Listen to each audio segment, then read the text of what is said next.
Hey, Motorman here. You know, a lot of people tell me we always see you demonstrating this stuff on Harleys. Do they work on smaller bikes? Well, here's a small sport type motorcycle.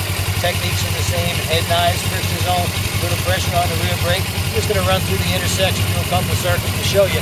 These bikes are extremely maneuverable. The big advantage they have over cruisers is you got a great lean angle. Watch very carefully.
That's how it's done on a sport bike.